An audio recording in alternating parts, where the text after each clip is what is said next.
Hello and welcome to Shareware, episode 35. I'm Brett, and I'm joined by... Jordan. And Josh. Woohoo! That's a new one. I'm bringing in the new spice. Yeah, I guess so. Each host brings their own topic, and every episode ends with the game club, where you all play along. This week's game club is the Chronicles of Riddick, Escape from Which Bay, in which... It's the Old Spice now. In which we play up to Tower 19. Timestamps for each of the segments can be found in the show notes. Well, guys, it's been a rollicking week, hasn't it? Yeah, it's been fucking packed, quite frankly. We've done 4 recordings in like a 5-day span. Yeah. And this is the week after our Extra Life stream, so quite frankly, I'm fucking sick of you guys. Yeah, it feels like yesterday. So let's do a podcast. Yes, let's do a podcast. What are you guys' topics? More. My topic this week is about the Game Awards. Jeff Knightley. Is that how you pronounce his name? Keeley. Jeff Keeley. Whatever. Tune in to Jeff Knightley. Whatever, us. You just called him Jeff Knightley, and you're acting like we're correcting you on a little mistake. It's just his name. It doesn't matter. He only responds to it. I'm a journalist. We get names wrong all the time. Yeah, let's figure it out. After the response from No Man's Sky, like all the backlash that happened with it, he decided that this year at the Game Awards, we're going to put more of an emphasis on gameplay in the presentations of games, like in the premieres of games, because there's a lot of announcements at the Game Awards, which has always been kind of a weird thing to me. But anyway, so he said, or no, wait. I'm not going to go into my topic right now. Go on to the next one. Sorry. This is only half as long as what you wrote for your topic title in the show notes, which is basically a fucking essay. And Brett and I both have 2 words for ours. Guess what? I'm a bit out of it. Yeah. So, and my 2 words are Savant Ascent. Which is a little game developed by D-Pad Studios, the team that recently released Owlboy. And because I'm too poor to get that, I instead opted for their $2 release. Oh. So I kind of want to share with you guys a little bit about that game. That's cool.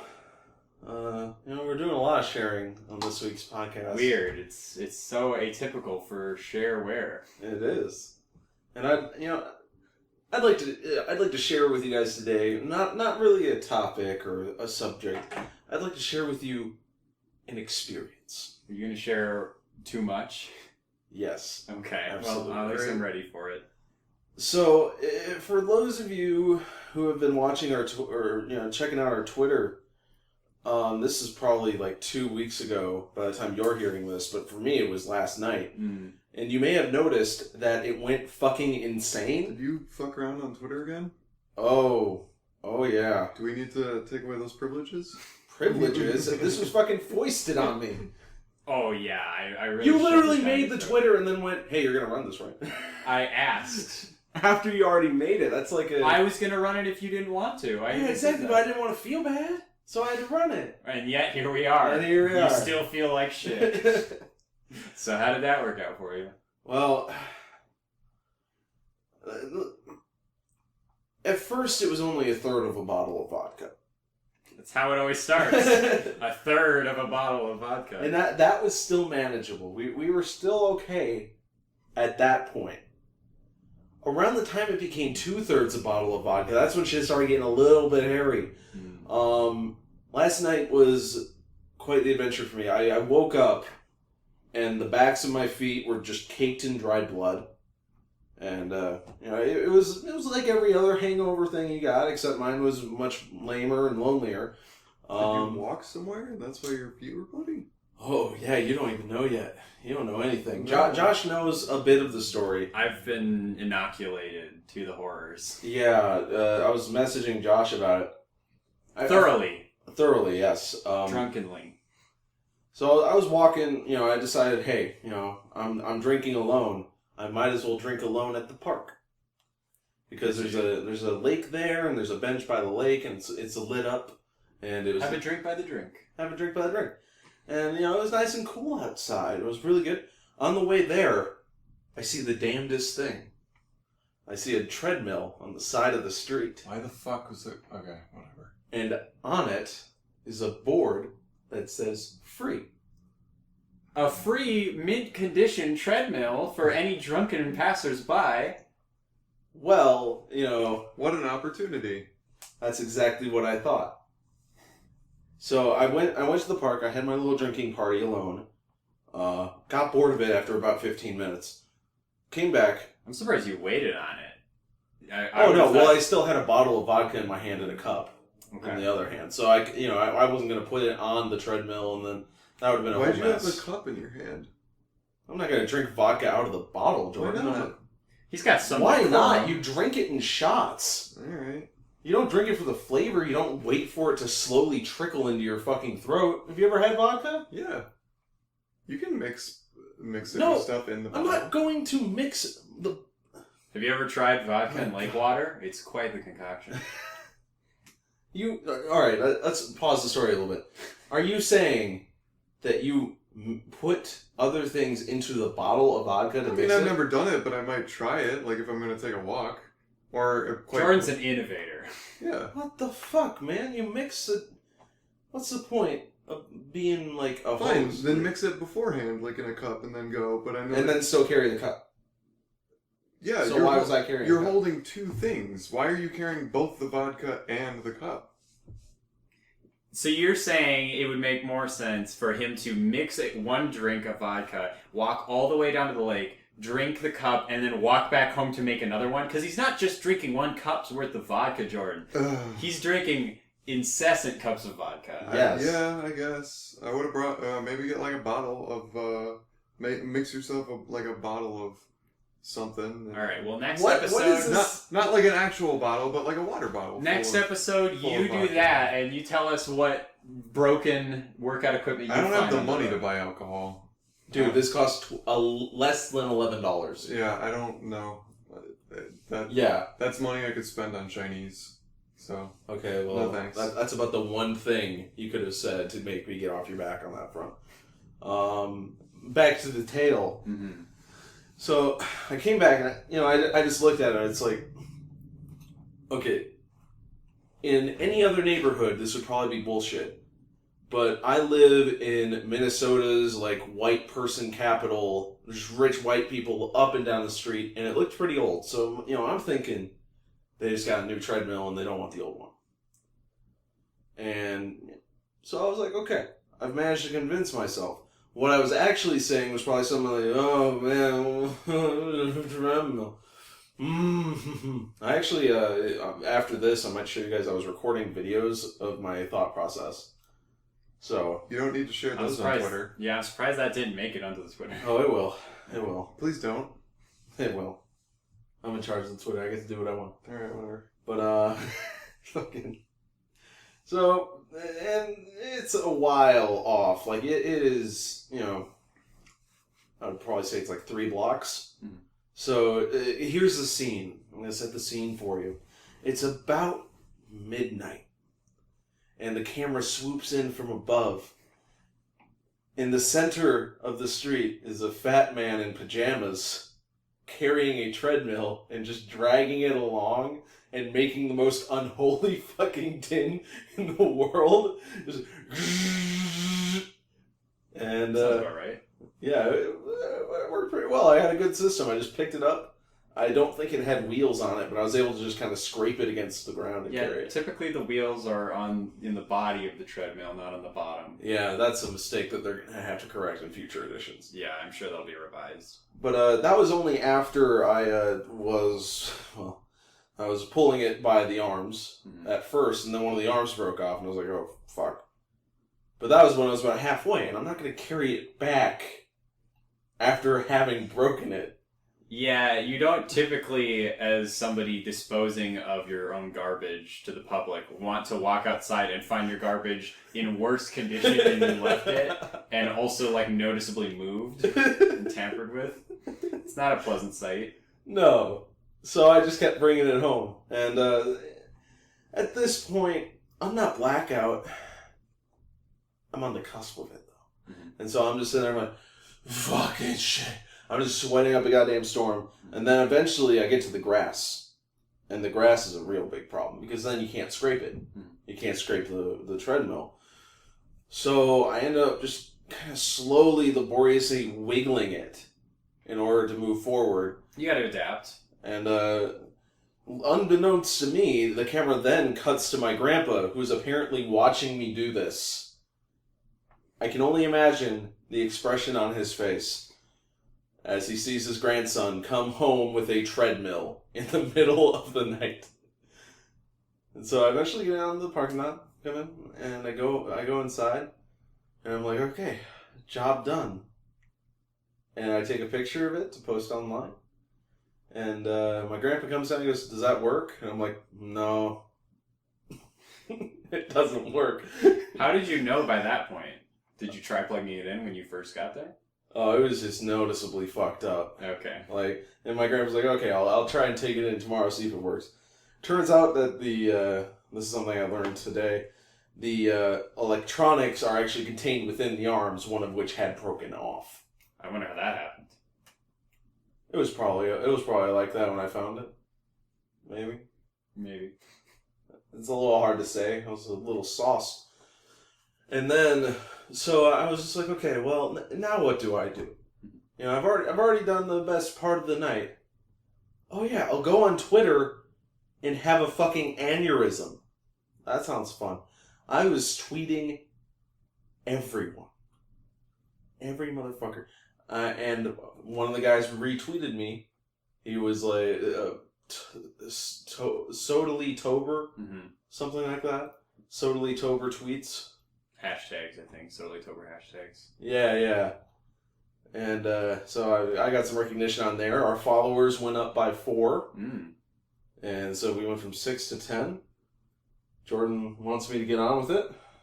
What? He's just sitting silently, I'm tapping in his watch. He's taking it all in. I'm taking it all in. I'm listening. It's a lot to absorb in one go. You got to keep in mind that I already knew half of this. Jordan's being just saturated with new information. Oh, God. If only the sordid tale ended here. But no, I started tweeting Funhouse. I started tweeting Lawrence Sontag. And I was giving him my opinions on visual novels and anime and asking him if he liked Angel Beats. And then I sent him a picture of the treadmill saying that I don't lie about treadmills, but I don't think I talked about the treadmill. Yeah, there was definitely a loose continuity going on amidst your tweets. There were lots of references to previous tweets that didn't actually exist. Wait, really? Yeah. I didn't actually look through them. You might want to take a second peek. Yeah? Alright. Oh, fuck, that's way worse than I thought. But, and then at some point in the night, I recorded a 5-minute piece of audio that I titled Cool Lawnrents. What? I think I was trying to talk. I haven't listened to it yet because I can't. Yeah. Yet. But you have to get drunk again. Pretty much. But I'm pretty sure it's just me saying that Lawrence was a cool guy. Okay. But I spelled his name wrong. And I was like, and then I sent him the final tweet of the night, the one he actually responded to. You wore him down? I wore him down. And it went a little something like this. I can't upload MP3s, but imagine I did upload an MP3. And also imagine that you liked it. And that you liked me. Thanks, Brett. His response was, good MP3, bro. I like to imagine he immediately blocked you after. You'll never know. He sent him so many tweets. Like, he probably just woke up just, what the fuck happened to me? Oh, man. So you're getting the Shareware name out there. Yeah. Representing what we're all about. You know, personal stories about video games and our experiences with them. And, game club. Yeah. And worked the game club in there. And, if you're one of our 30 listeners, goodbye. It was nice having you around. But yeah, I think it was a. In terms of things that could have happened with that Twitter, let's look at the statistics. I got retweeted, I got liked, I got responded to by a man I idolize, and we got 4 more followers.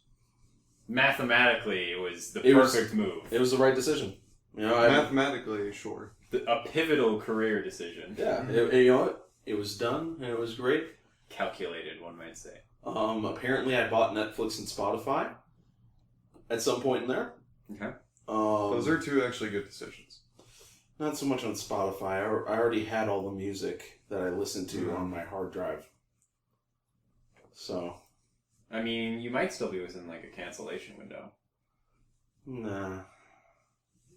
Nah, they make sure you confirm it real good so that nobody can accidentally do it. Yeah. Well, maybe they didn't account for you. They didn't. They did not. Or maybe they did.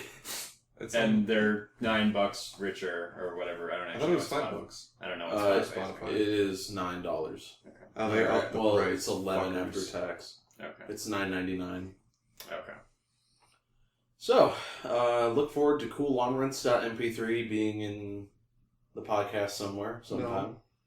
Yeah, I edited it in already. It's in there. Yeah. Okay. Good. Well, I won't listen to it, but I trust you. Yeah. Don't worry. It's definitely in there. Everyone heard that.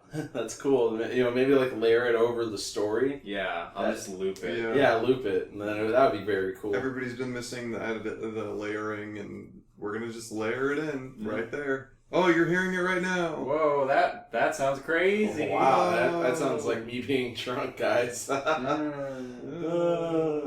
Well, is there a moral to the story?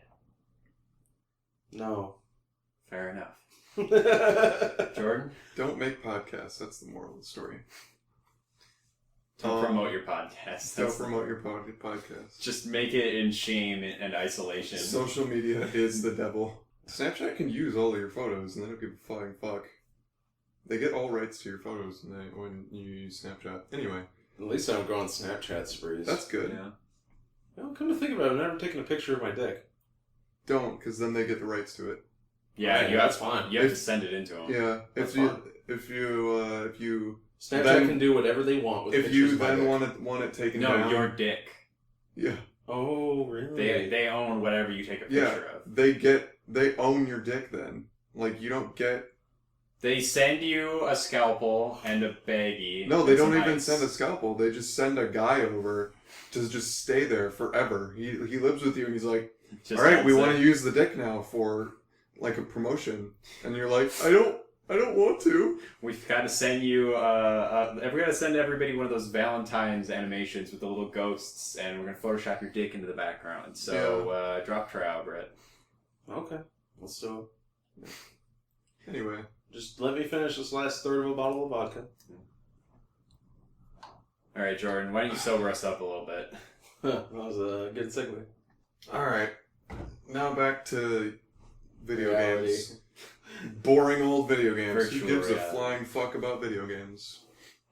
So, as you heard before about Jeff Keighley and... Jeff Keighley has died. Jeff Keighley has died. And... Rip in peace. Yeah. Rip in pizza. Pepperoni and cheese. Yes. As you heard about Jeff Keighley and the Game Awards, and the backlash of No Man's Sky, blah blah blah, etc. etc. As I explained, basically the entirety of my fucking of my topic at the beginning of the show which was a dumb idea. I'm very tired. I was gonna read the actual quote from Jeff Keighley now. Oh my god! I just keep wanting to see it. What do you think about Keira Knightley? Like, is that the reason this is happening? It must be a Freudian slip. Yeah. Like Keira Knightley. He thinks about Jeff every night. That's why. Yes. Anyway, the fantasies are persistent.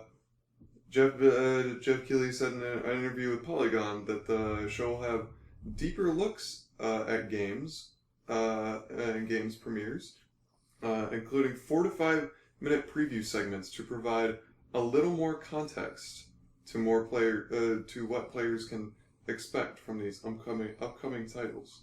So, what do you guys think? Do you guys like trailers that are mainly just like concept trailers, or do you prefer gameplay? At initial premieres.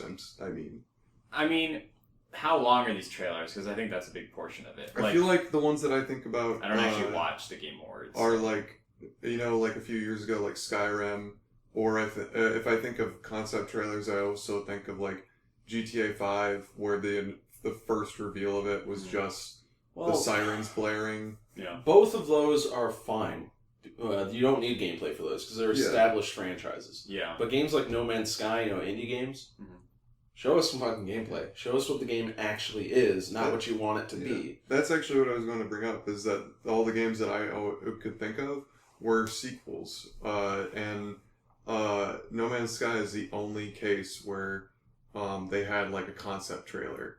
I think broadening it outside of the Game Awards, because that's obviously only a small fraction of game announcements, so we don't really want to constrict it within that, even though that's kind of the jumping off point. I feel like the re-announcement and confirmation of continued development for the new Prey game is a good example of where I think that's an idea of concept trailers done well, because that game was they basically just started over. That's basically an announcement of a new game.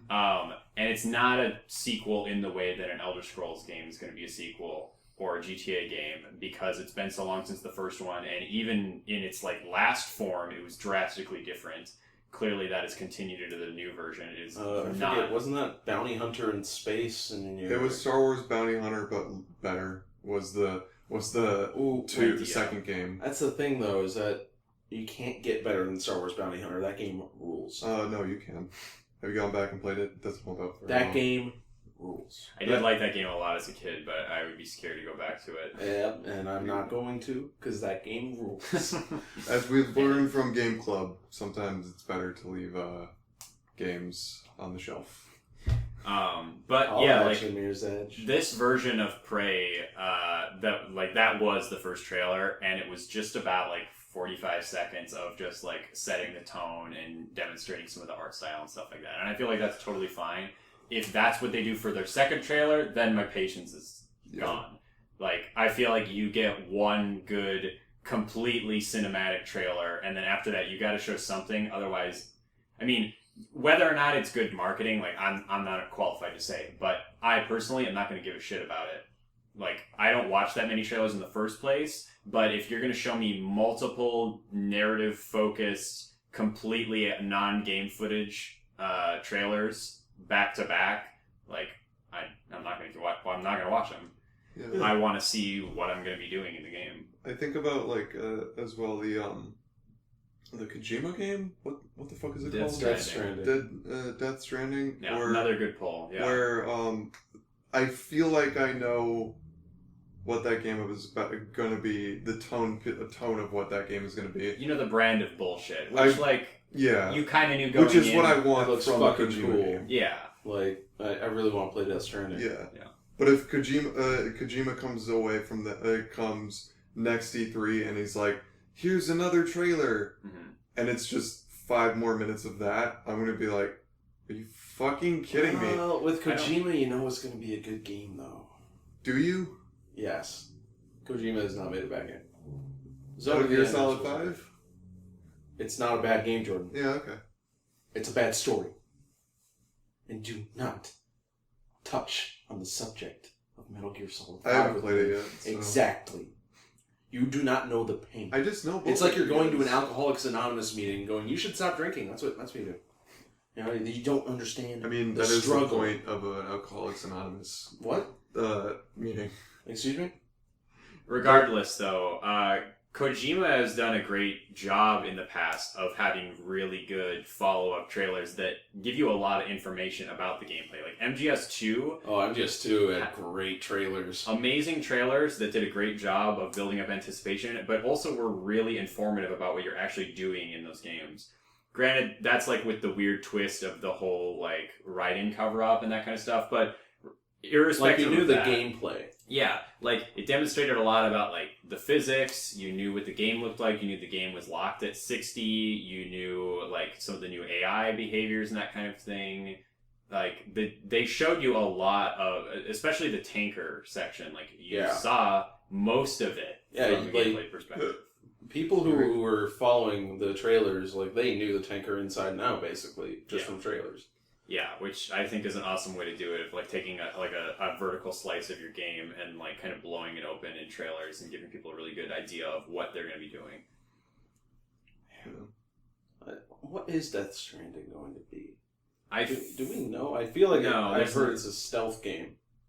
I mean, I feel like there's no basis for that. Yeah, the baby hands. Your guess is as good as mine. Yeah, my gut says probably something in the vein of what he was working on with Silent Hills, just in terms of like more spooks, more like presentation focus. Like, I don't feel like there's going to be shooting in this game. I don't feel like there's going to be melee combat in this game, probably, but that's just my gut. Great, another horror game where I have no whatever. We can talk about that if we ever talk about horror games.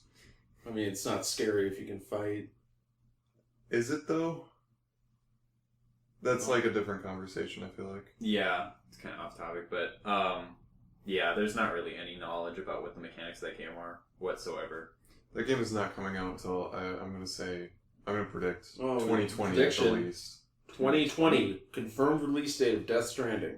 Yeah. I could see like 2018. Maybe. You know, I think I would actually cry if Kojima died. Wasn't he just picking an engine like last year? Yeah. He's a quick guy. Is he though? Sometimes. I mean, the gap between MGS2 and 3 was only like 3 years. Yeah, they already had the engine. Yeah, but I guess they already have the engine here. They already have the engine here, yeah. And like, he's not. It's not like Kojima's alone in a studio building this thing. Like, I'm sure they had like 100 people just sitting on their hands while they were like constructing these deals to get Kojima on board. And they're probably in a Sony studio. Oh wait, right. I thought, is it just Kojima production? What do you mean? Wait. They might I think I'm confusing myself somehow. Do you think that they have like a Sony studio working on it as well? I would guess that they probably would like have some mercenary devs that they could throw his way. Just contract work. Because like, what is left of Kojima's studio coming out of the Konami dissolution? Like, I don't. Yeah. I mean, I imagine they did some hiring afterwards too. Yeah. I mean, there's like no way for us to really say, but yeah. My point is he's staffed up. I'm positive.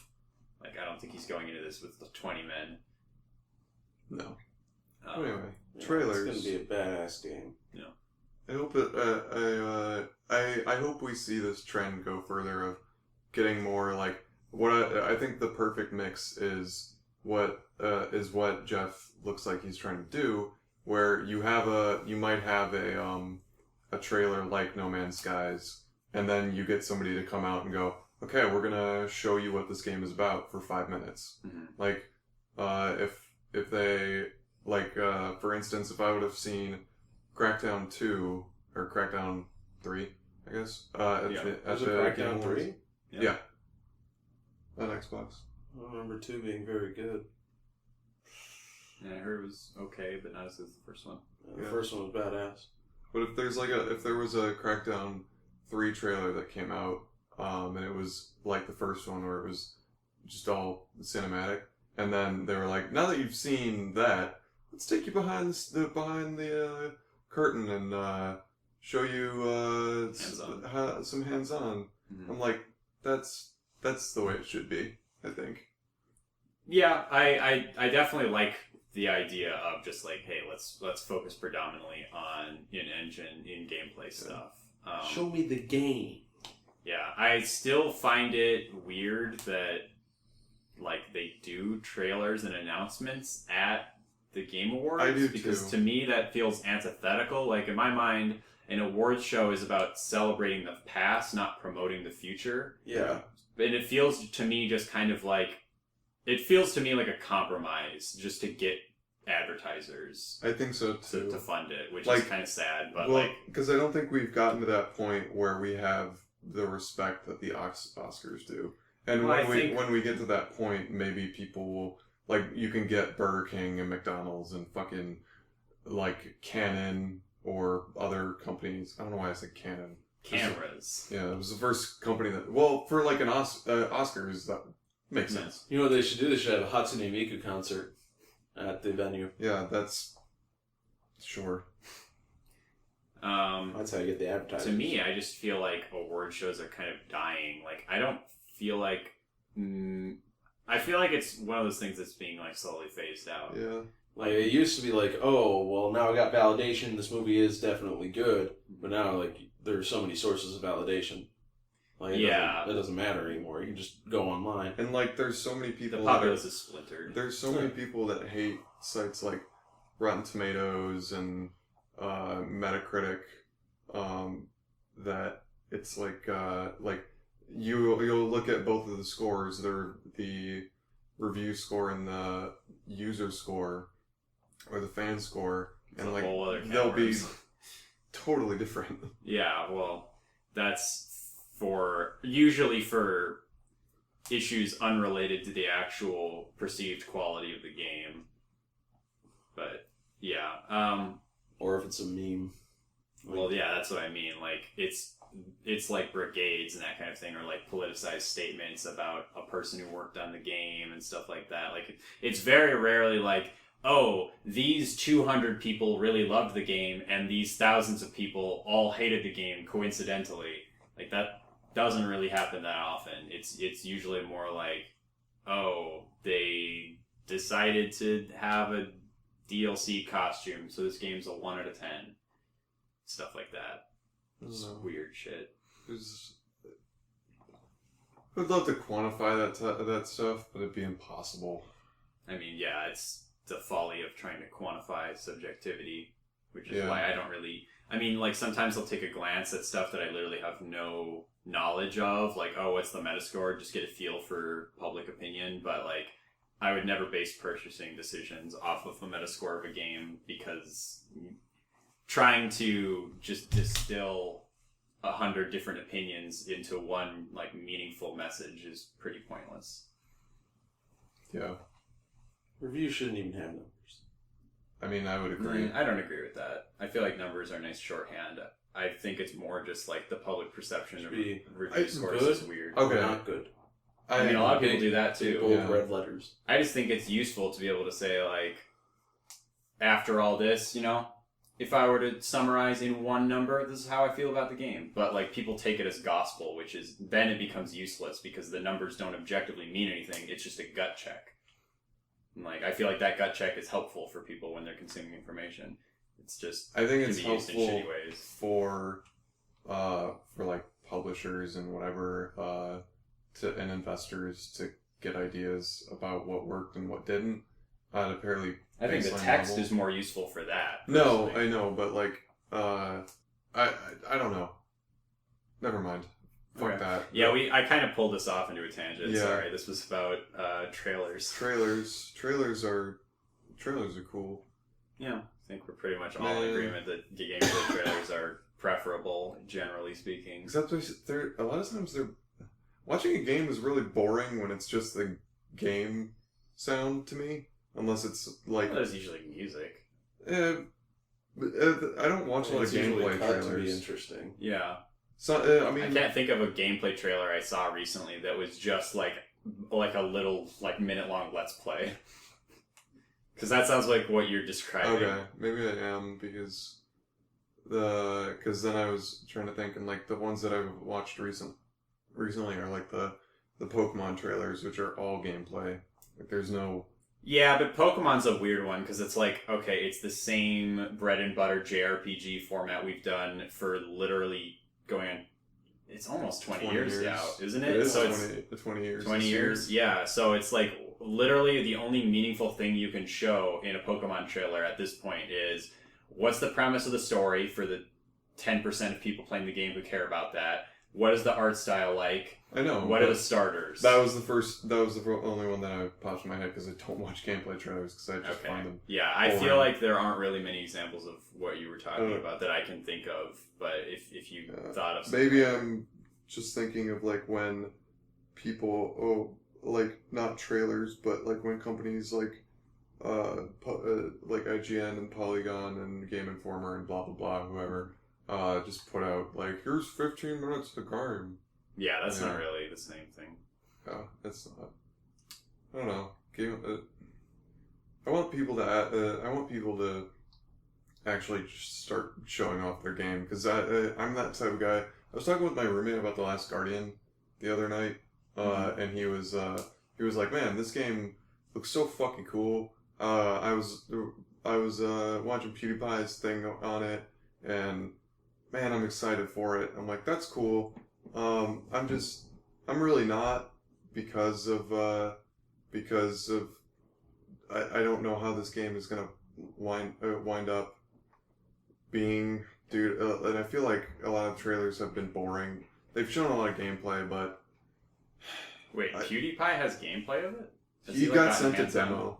Of course, because if you want... Well, I just thought that, like, they were being... I mean, of course, if somebody's going to get it, it's PewDiePie. I just didn't know anybody was getting hands-on. I mean, I didn't realize that either until I talked to them, but of course he would get it. Weren't you just talking about how, like, you're really looking forward to that game coming out so you can know what it's about? I am, but I also, like, whenever people promote things, I always just get cautious, especially with YouTubers being how they are, and... I know that that's like an ad when they're being sent a game, but a lot of times people don't, and they're just like, "Oh, this looks amazing because this guy said it's good." It's like, well, yeah, because he's getting paid to. Yeah, I feel like we already have a pretty solid idea of what that game is going to be like. Like they've shown pretty extended segments of gameplay, and surprise, it looks like a Team Eco game. Like, it's that same kind of, like, pseudo-character action, but mostly just, like, awkward lumbering platforming scheme. I think, like, the big question is just, like, how is the story? Does the environmental variety, like, end up keeping it interesting? And, like, do they handle, like, the pacing and, like, the big-scale stuff well? Like, the minute-to-minute, it's going to be... like giving commands to the dog and like jumping over shit and like maybe some light puzzle solving. 10 out of 10. Yeah. Anyway, I think we've gone on too many tangents. Fair enough. Welcome to Jordan Picks a Topic an hour before the podcast because he's busy. You should get drunk and fuck shit up like I do. I'm gonna go sleep instead. Or work on homework. Well, that sounds fun. It's pretty much all I've been doing for like the past week. Alright, well, I have a very compact, concrete topic. Alright, you're going to save us from ourselves? Yeah, I will. I want to talk to you guys about Savant Ascent. Are you a savant about Savant? I am not a savant about Savant, because this game's fucking hard. Like, kind Lay it on me, Josh. Deceptively Lay it so. on. Just tell us about the game. I'm trying to do that right now. Ready to talk about the game, buddy? Almost. How about you talk about the game? We're just going to Savant Ascent is like a stationary Geometry Wars. What the fuck does that mean? Like, like you can't move. Oh, okay. You don't have you can move. It's a weird game. It's a cool game. So this was made by, like I said, D-Pad, the people who worked on Owlboy that just recently came out after like 10 years, and they were basically fucking broke. So they're like, we should make another little game to like get us rent for the month. I don't remember exactly when this came out. It might have been last year or something like that. But so they put this game out. It's $2, and it'll probably take you about like 90 minutes to beat. But then there's like a bunch of shit afterwards to do to like lengthen the experience. So like I immediately threw this in my like little pool of games that I can like boot up and play for 5 minutes because there's definitely plenty of replay value. Like I feel like you could get like a solid 5 or 6 hours if you really want to milk this for achievements. Is it like a score attack game or? After you complete the campaign, I guess campaign's a bit of a stretch. I mean, there's 3 levels, but it's so like I said, it's like Geometry Wars in that you've got patterns and waves of enemies coming in at you, trying to collide with you, and you've got to shoot them all away to clear the screen, get points, etc. The only movement options you have are like switching between, like you basically like dash between literally just 2 spots on the screen. And you can also press up to like do a jump. Because you don't have iframes while you're moving between the two, so if there's like an enemy in between the 2 spots you can stand, you want to jump over the enemy. So it's kind of cool because like you don't typically have the firepower to clear out all the enemies. There are going to be enemies that get close enough to hit you, but it's a combination of shooting out, like strategically shooting out the waves of enemies in the optimal order, and also like juking between waves that are charging at you, which is kind of cool. Like having them remove options from you in terms of traversal ends up making it a little bit more interesting, I find, or at least in this little dose. I thought it was a cool concept. But basically, you're just like shooting your way through waves of shit and trying to get up to the top of this tower. You play the alchemist, who is this dude. The art style is kind of like it's like a cutesy steampunk Castlevania kind of look. And you're this dude in this dapper purple jacket with a hat, and you just shoot laser beams out of your hands and have a good time. Okay. This laser beams? Yeah, this evil. I guess they might be like key blasts or something. But if that that's suits your fancy. Cooler. Yeah, you're right. Silly me. I'm listening. There's very little story to it. It's literally just like this evil orb took over your tower where you do your alchemy. Not an orb. And it's at the top of your tower, so you gotta ascend the tower to get your tower back. Cause fuck that guy. You're basically like cleaning your attic of your magical misdeeds. So yeah, basically. Is it single screen or is it like... It is single screen. Are you moving up like lanes? It's auto-scrolling upwards, but like... The auto-scrolling is mechanically non-existent. Like, it's literally just a background that's scrolling at all times. Oh, that's cool. And it goes really fucking fast, much like the rest of the game. But, like, you can pan. It's kind of like Nuclear Throne, where as you pan to the edges of the screen, you expand your vision. Which, at first, can kind of fuck you over, because enemies will come from the area you're not panned in and hit you, and you're like, God damn it. But you quickly get over that because as you kill these, like, I think they're called, like, I don't remember what they're called. It's called gatekeepers. They're not gatekeepers. They're basically just big fat duds. They're really tanky enemies that will not hurt you, and they just sit there stationary, but they take so long to kill that you're putting yourself at risk because all the other enemies that are trying to kill you will gain on you. When you kill them, they drop shards of CDs. And as you get 4 shards, you get a new CD, which adds a track to the soundtrack you can pick, which is kind of cool, I thought. Cool way of doing it. And then also gives you a passive ability that they all stack. You don't have to pick a CD to get that ability. But it starts out with pretty simple stuff, just like when you like hold the left mouse button, you have to like charge up for a second, and then it starts spraying out the stream. This makes it so that every time you complete that initial charge, it shoots out like a shotgun blast in addition to the machine gun stream. So it's almost kind of like a Devil Daggers kind of thing, where if you have clusters of weak enemies, as opposed to a few tanky enemies, you might just want to do the shotgun blast a few times to cut through them. Cool. And then you continue to get more stuff, just like, indicators for off-screen enemies, and like a meter that fills up that lets you do like a charged attack and stuff like that. But you pretty quickly start getting a few more layers of complexity to the mechanics, and it's a fun progression system. I thought it was kind of cool that like, every time I have a new power, I can also change to the song I'm listening to in the background. Soundtrack's pretty good. I'm not usually a dubstep guy, but it kind of combines like dubstep with like chip tunes and MIDI tunes. Sometimes almost having like kind of like a vaguely Undertale vibe. Obviously, they're not going into like leitmotifs and stuff. It's not as complex as that, but just instrumentally, some of them kind of reminded me of that. Some of the boss music. But yeah, it's a $2 game that you'll get like 2 hours out of minimum. And $1 per hour. Yeah, I thought it was a lot of fun, and I'm definitely gonna be like popping back into it every once in a while to kill a few minutes. I like the idea of like when XBLA first started, and most of the games were kind of like in the $5 to $10 range. Like that was pretty much the standard, and you knew what you're gonna get. And then it kind of gradually crept up to where like now like games like Ori and the Blind Forest and like Owlboy that just came out, or like in the $25 range. Like it kind of felt like incrementally over the years, you kind of saw like $5 jumps in what the maximum people were willing to pay for indie games. And I like that people are like re-exploring that bottom rung, and not just out of obligation, like in the mobile scene, because like after the race to the bottom, you can't charge more than like $1 or $2 for stuff and expect people to buy it on phones. Yeah. Except for if you're Nintendo and charge $10 for Mario. Yeah, Run. unless you're fucking Nintendo.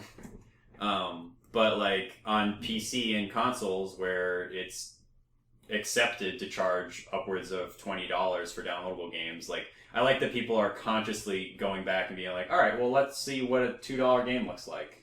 Just like a single kind of equivalent. Do you guys remember when Xbox had literal indie games, like maybe dollar with the games? Creator. Yeah. That's where like Cthulhu Saves the World came out, and like all these Minecraft ripoffs. And Dishwasher, The Last Samurai, and stuff like that. Yeah. Alright, I actually remember that game. I think that was really good. The second Dishwasher was a normal XBLA game, and the first one was like an indie game. Yeah, and then he ended up, actually I think it was a duo, I think it was like a couple actually. Yeah. Like a couple that were dating. Like now their games all, their focus has expanded a lot. Like the last thing they worked on was Salt and Sanctuary, that like kind of side-scrolling Dark Souls-like. So they've come a long way in terms of scope. I've been thinking about that game. Yeah, I do plan on going back to it at some point. I want to get the Vita version because it feels like it would be really at home on Vita. Yeah. Kind of just waiting for a sale. Not You because do I don't co-op think in that game. You can do co-op in that game. Really? In Salt and Sanctuary, yeah. Oh, They did it on Game Grumps a little bit. Oh, I had no idea there was co-op. That's awesome. Well, I'll keep an eye on it. Yeah, like I said, just kind of waiting on a sale for that one. Not because I don't think it's worth the asking price, because I've heard it's quite good and there's a lot of content, but just kind of strapped for cash. So, gotta pinch pennies where I can. But yeah, if you are also looking to pinch pennies, this is a good way to do it, because like I said, if you want, you could milk this $2 game for quite a few hours, and it's a good fucking time. You could play forever. And ever. I mean, you could if you really wanted to. And ever. I'm not going to tell you how to live your life. We're not going to keep going forever and ever, though. We are just about done with the first segment. We do have a quick email. Oh, they're turning email. Yeah. Greyson wrote in with a little ditty called Sweet Duds. Is that a pun? The fuck? Not, I guess. Is it about explosions and he's talking about duds like in clothes? Is he talking about clothes? Yeah. Let's just read the email. Yeah. I kind of like this question. It's out of our comfort zone. He asks, what are your favorite non-mainstream candies? Ooh, all right. Let me think. This one was weird because I don't actually know if I eat. I think I might be a fucking normie when it comes to candy. Yeah, I'm a sheeple for candy. The one thing I will say, it's not an obscure brand, but it is an obscure variant or variants of the brand. But you know the like the companions to lemon heads, they've got like apple heads and cherry heads and grape heads. I really love those, and they're actually quite hard to find. So I guess I would count those as obscure, even though Lemonhead is a big brand. Not many people buy or even know of those other varieties. Yeah, the head thing, I really liked Warheads as a kid. I don't know if that's also Lemonheads. I don't think those are the same brand. I'm not sure, though. Like, candy is kind of an incestuous industry. Like, I think it's all kind of owned by like 2 or 3 big corporations at this point. I don't know. Yeah. Yeah, I'm trying to think. I even worked in like a Cracker Barrel where they sold obscure shit, and I never really bought that much stuff. I mean, I like an older stuff. I would say like for me, like root beer barrels are like. I guess they've kind of like fallen out of favor. Yeah, they're definitely classics, but they're not like retro. You're not gonna find that in Walmart anymore on the side of a Do you guys remember those like gummy burgers? The SpongeBob Krabby Patties. Yeah. I think that might have been a brand of them, but I remember ones that were just like regular burgers and pizza. I've only ever seen the Krabby Patty gummies. I've seen the pizza ones. Yeah. Are they just like lifesavers in terms of flavoring? I don't remember them having much flavor at all. That's kind of how I feel about gummies in general. I'm not a big gummy candy guy because it's like the texture doesn't super work for me, and the flavor usually isn't potent. Swedish Fish is the fucking shit, man. I do like Swedish Fish. Don't those make your mouth bleed if you eat too many of them? Don't eat too many. I guess if you have really stale ones, they're pretty chewy. Yeah.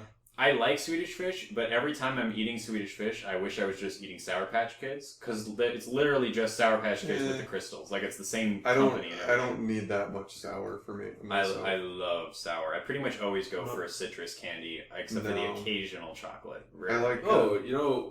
This is probably what set Greyson off on the question, but those ginger candies are pretty good. Oh yeah, those were good at the corner store, the little cafe. Yeah, I like a little ginger chew every once in a while. It's not something I would go to often, but... A little ginger chew. Huh? What did you say? A little ginger chew. Yeah, that's what I said. I just like that term. Oh, okay. I can't remember what they're called. Maybe you guys can... Tacos. These like honey taffy kind of candies that can go suck a dick. I wanted to bring up ones that I fucking hated, and those things are awful. I can't remember what they're called. Bit o' honey? Bit o' honey, yeah. I hate those things. So that's what I was going to say, is like, I feel like a lot of like more obscure candy these days is the older stuff, and the problem with candy is like I would like to try like quote unquote indie candy, but all non-mainstream candy is either candy that has fallen out of fashion, because let's be frank, 90% of old candy sucks. Yeah. Like, I feel like I can pretty confidently say that candy didn't even start getting good until the 80s or 90s. I can agree. Like, most candy that we've abandoned, like fucking like candy canes, fuck that shit. I fucking hate candy canes. Nobody wants candy canes these days. I like candy canes. They're fine, but I would much rather eat a chocolate bar with little peppermint, like candy cane chunks in it. Because they're such a pain in the ass to eat. Yeah, that's like if you chew on them, shit. Yeah, sticky. You have to either keep the peel partially on and like pick away at it, or you take it off and then you have a sticky hand. And it's or you just shove the whole fucking thing in your mouth and you don't get to talk for about 5 minutes. Yeah, if you just got a peppermint, just like a little peppermint, like that would just be better than the candy cane. Like the format does not help it in any way. One of the places I worked, Taco Bell, they had mints, like free mints. Yeah. I stole so many. I mean, if they were free, you didn't really steal them, you just kind of exploited them. Well, they may have had to order a new box of mints. On your behalf? On my behalf, because I kept eating them all. I would go home every day with like 15 of them. So, I like peppermints. The one old candy that I will say pretty much stood the test of time, in my opinion. Altoids? Root beer barrels. Root beer barrels are fine, but the one I was going to say is Tootsie Rolls. I feel like Tootsie Rolls are still pretty damn Tootsie Rolls are still good. I don't like... not great. They're not great, but they're still good. Yeah, they're good. They're solid. You know the one that... Tootsie Pops. I don't usually Tootsie do Pops. suckers. You don't like Tootsie Pops? No, I don't like Tootsie Pops. Pops. Okay. I either want a sucker or want a Tootsie Roll. Yeah. Okay, I don't do just plain sucker, really, and I fucking hate Bubble Pops. Those. The gum. I think I like those. I don't want to start chewing gum when I'm done with a sucker. I want to be done with a sucker. Like, that's because that's satisfying. Like, oh, now I have a stick to chew on instead. It just there's like a finality to it, and with the Bubble Pop, everything just gets mixed up about 2/3 of the way through it. Yeah, like, it's impossible to distinguish between candy and the same thing happens with like the green apple suckers for me. Yeah, because the caramel is so hard. Solid. Yeah. You know what one has not stood the test of time? Again, older candy. Yeah. Circus peanuts. Oh my god. Those are an abomination. Don't even remember them. Really? I might have blocked them out. They're awful. Are they technically peanut flavored? I feel like they don't even try to flavor them like peanuts. It's basically just like... I think they're actually not inspired by peanuts. I think they're inspired by packing peanuts, because that's basically the texture they have. They're awful. Sounds like a great candy. They're trash. I know the sweet that I hate most in the world. Yeah. And I think everyone in their life has been kind of bamboozled by this. Sweet pickles. Oh, I love sweet pickles. I mean... But the first time you eat them, you will probably think you're getting a dill pickle. You have to let people know going in. You don't want a surprise sweet pickle, that's for sure. Surprise sweet pickle is a hell. I like peanuts, but... peanuts. Pickle. Fuck. I mean, pickles and peanuts go to, like, peanut butter pickles. That would be good. You ever had a Jiffy Burger? No. Oh, it's patty and then peanut butter, pickles, mayo. Why are you not taking me to these places? I mean, you're always fucking talking about how poor you are and how you're always busy with school and you're so tired. It is true. So pick a day and let's go get a Jiffy Burger. Okay. I've never had I haven't had like a lot of pickles. I don't go out of just like dill pickles. I fucking loved it. I love dill pickles. Mm. I do the most fucked up thing, and I think my mom did this too. So this is probably like one of the few things I directly inherited from her. Mm-hmm. When I'm done with the pickles, I will drink the pickle juice left in the jar. I don't think that's too crazy. A lot of people do that, but I don't like it. It's basically just like it's just like a salty broth. Yeah, it's awesome. Like, I really like it. I wouldn't do it, but I wouldn't be like, oh, what is wrong with you? Because that's literally the only difference between a cucumber and a pickle is that juice. It just soaks it. So, that's like criticizing somebody for, like, drinking tomato juice after having a bowl of tomato soup. Like, it's... My mom also ate cat food. I don't do that, though. Yeah, I would opt out of that, personally. That's one thing I can just kind of leave to the family tree. Yeah, you can abandon that tradition, I feel. Anybody here hasn't had a chocolate pickle? Get yourself a fucking chocolate pickle. I don't think I've actually had Jesus Christ. They used to have them at the State Fair. I don't think they have them anymore. Now they just have giant pickles on a stick. I love, at the State Fair, fried pickle coins, though. Those are fantastic. So good, with some Chipotle ranch. They're a little bit pricey, but... Yeah, they're super overpriced. Like, are these just fried pickles? Yeah, you just deep fry coin pickles and deep fry them. Salted nut rolls. As opposed to a full pickle that you deep fried. Because I don't think you get the proportions right if you take a whole pickle on a stick and deep fry it, personally. That's just me. I like a little bit more fry to my food. Well, we'll go to Smashburger then and get some... Well, those are overpriced too. Actually, we could just do another fry night sometime, because it's not like those are particularly hard to without the fucking fry Nazi. Yeah. Alright, well... Thank you, Greyson, for writing in to sharewarepodcast@gmail.com. If anyone else out there would like to do so, so it's a decent chance to get a free game. We're not currently doing an official email giveaway, but I do like to reward good behavior. Well, so maybe let us know what kind of... Yeah, maybe let us know what kind of candy you're into, non-traditional or otherwise. You ever heard of Sigmund Freud and given rewards for Wait. What the fuck are you talking about? You mean Pavlov? Pavlov, sorry. I was going to say, what kind of rewards was Freud giving out? I don't think I want those. Bad touch. Freudian slip, but I was thinking about Freud. Yeah, I guess that was just a straight up Freudian slip. Yeah. Like, no nuance to it. Pavlov and his dogs, we'll give you a game. Then you can keep writing to us. Maybe we'll give you some more games. Ring-a-ling. Maybe. Yeah. If you want to be around for the next Twitter fuck-up, if you can follow us at sharewarepod. Yeah. It certainly has its own distinct brand of entertainment value from the podcast. Like us on Facebook. Follow us on Facebook. And sometimes we share Facebook. Yeah. Please use Facebook. Sometimes sponsored by Mark Zuckerberg. I mean, if you only listen to the beginning of the show, you're a fucking dumbass if you only listen to the beginning of the show. Sometimes we do multiplayer meetups and stuff, and usually the information on there is on the Facebook. Mm-hmm. Yeah, that. The Facebook is definitely the easiest place to just get ubiquitous information about the events we're doing. But the Twitter only has information about my streams or whenever Josh gets on it, and it does my job for me. Yeah. Watch our insanity played out. If you never saw our Extra Life stream, every time I think you're done promoting, you pull some other thing to fucking list off. I'm gonna keep promoting. All right, we're done. You can go to my Twitch channel, twitch.tv. Game Club.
Welcome back.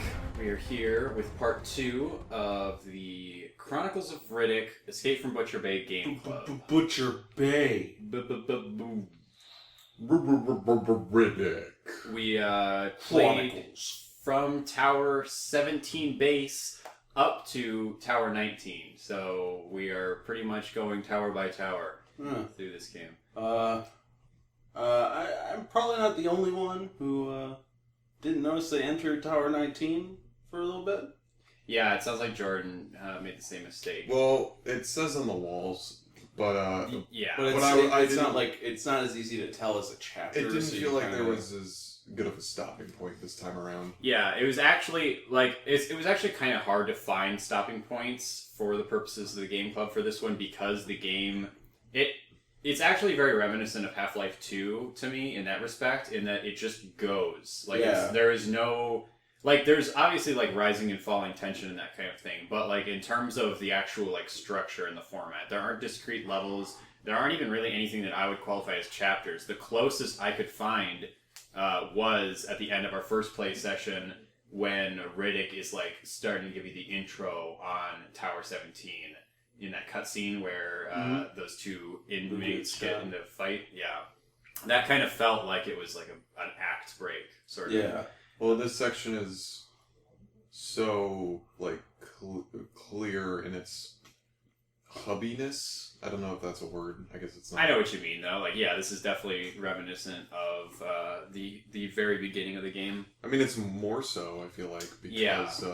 there are way more quests. Yeah. And, I didn't really do any of them. Yeah, well, that's what I liked is you can ascertain the intricate political workings of this prison block and mainly align with the various factions and eventually complete enough tasks to get to your ultimate goal. Or you could just punch a lot of people. Yeah. And I chose to punch a lot of people because I felt like that's what Riddick would have done. These are the side quests are mainly to get the cigarettes I found, or to get money to buy weapons. Yeah, I have not once run out of money. Neither. I ran out of money during this because I was. There's more stuff worth buying in this section. Yeah, sure. I spent a bunch on the different stuff. I trust you got. You might have found it, but you can also buy a vent tool. Yes. Yes, I did get that. Okay. Good. So you guys both have the vent tool. You could find one fairly so we can talk about the vent tool section later. Oh, yeah. Yeah, we'll get to it. Yeah. Yeah. But yeah, this... if you guys didn't notice my thing about the walk speed, then you probably did on this section, because the layout is this big loop. Yeah. I didn't mind it. Finding people to fight took a little while. There's a lot of backtracking back and forth, but it's not that long. No, it's you only move slow enough for it to be notable to me. It wasn't frustrating. It was just okay, there could be a jog when you're in non-combat areas or something. I understand they want to balance the move speed so you can't just sprint through combat encounters. Well, Riddick wouldn't jog. Is the thing. True. If you look at Pitch Black, Riddick does not jog once. It would actually make more sense if he had a blink, in Dishonored, because he does like to pop up behind people when it doesn't make sense how he would have gotten over there that fast. Yeah. He's fucking cool. He might have some weird fucking superpowers. We can discuss that later. Oh, yeah. Fuck. So, yeah, we got to get to Mick Jagger. What is his actual name again? Jagger... Something Valance? Jagger Valance. Jagger Valance. Yeah, he is, It's like the puppet master. He's not even the man in charge like Rust was, because nobody even fucking knows if he's alive. Yeah, they're this area. He's trying to get to the mines because Jagger Valance knows a way out of the mines. Yeah, to the spaceport. Yeah.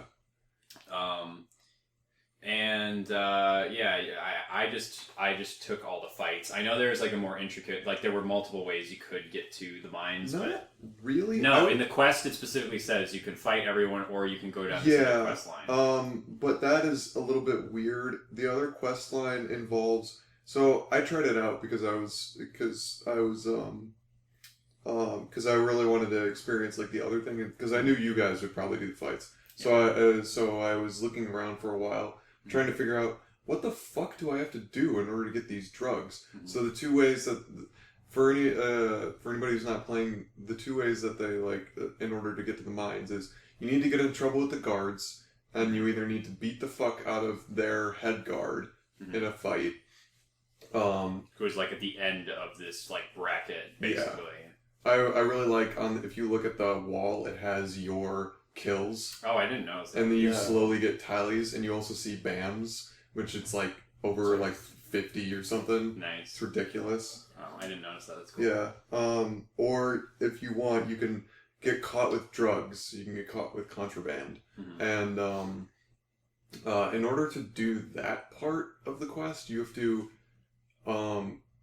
you have to get back an injector because the guy doesn't have the means to make his drugs yet. And you also need to get something else, and I don't remember it off the top of my head, and I didn't put it in my notes. But you have to get two things. But anyway, in order to get those two things, you have to beat up this one. You have to beat up the first guy in the fights. That's who it is. So you beat up the first guy. Then you go back to him. He's like, "Hey, I still need my my pipe or whatever for these drugs." A little bit more. I was like, "Where do I get this?" Because I couldn't find anywhere to get this thing. I bought a vent tool. I was like, "Okay, maybe there's a vent that it's hidden in." Yeah. I couldn't find it anywhere, so I had to look it up online. The way that you get it is you have to buy a shiv specifically from the guy in the hoodie mask. And then you get caught by the guards? No.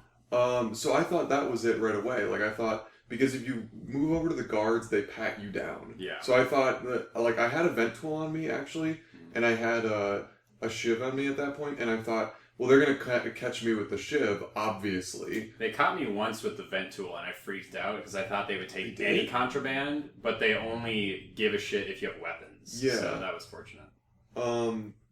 So do they actually catch you with do they actually go and say oh, you have a vent tool? I mean, no, they don't say anything with the vent tool, but I would assume if you had a shiv, they would take it from your inventory. No, they don't. It's they say weird. You're clean. Yeah, they What? only catch you if you have drugs on you. So I guess that kind of makes sense though, because the fighting ring is pretty public. Yeah. I think they're kind of overlooking. One guy even has a shiv in the fighting ring. Yeah. Yeah, I figured that out because I did the fighting ring to get the money. Yeah, that threw me off because I thought that if you used anything, because they specifically say a fist fight, I thought if you use any other weapon, you'd be disqualified or it'd be game over or something. But then this guy pulls out a shiv. I'm like, oh fuck, okay, here's my baseball bat. Yeah. Fuck off, dude. I actually beat everything with my bare hands because I figured that's what It's Riddick tough. can do. So props to you. It wasn't as bad as the Rust fight. Yeah. It definitely wasn't as bad as the Rust fight, but it is pretty tough to get through it. For me. The hardest part is just being able to maintain your health. Yeah. I like that there's... I guess you could say about every difficult part of every game. Yeah, there's a guy off to the side. There's a guard who gives you access to a med station. Yeah. If you pay him. We have to pay him every time you go in. Yes. At least it's reusable though, unlike most of the med stations. And if you ever run out of money, if you do a quest where you poison this one guy, he'll loan you cash if you have under $10. That's kind of cool. But anyway, back to the drugs. You have to buy a shiv off the guy who has a mask on, and then if you listen to his conversation, he says, "Oh hey, Asef, or whatever his partner in crime is, go hide the money in the usual place." So instantly I was like, oh, I'm gonna go grab the money. And I went and I tried to follow him, and he just stood at the entrance to the mess hall. And I was like, what am I supposed to do? Am I supposed to talk to him or beat him up or something? Apparently you just have to go back through another loading screen, and then he winds up in the mess hall. And he has a panel that he's hidden all of the money. And how much is it? It's the money that you paid for the shiv, so it's 30. Okay. You just get it back. I figured they would probably have more money from other I didn't payments. check. I mean, I don't think it like tells you right away. Like, okay, that'd be cool if you found like this big haul from all the other ships they sold, and it was like, oh, you got like $500. He does give money forever. It does give you a couple of the items from the other quests. Like this guy was also looking for like his some item like a red vial or whatever quest. So that eventually gave me like more money from that. So that's imagine what your like reward is. But I was really confused. I'm like, you have to go through all this in order to get the drugs. Like I didn't think that was the greatest design when they say like either get the drugs or do the fights. I'm like, well, I might as well just do the fights then. I don't know. I thought it was more money. I thought it was cool actually because to me it was basically them saying like, if you enjoyed the earlier sections of like getting to know various characters and like learning a little bit more about the world and that kind of thing, so they give you that option if you kind of want to take the scenic route, narratively speaking, or if you just kind of want to get through it, or you're like role playing Riddick, then you can just punch shit. I don't know. I thought it was a nice solution because it probably is a little long winded, but you can also just skip it if you want.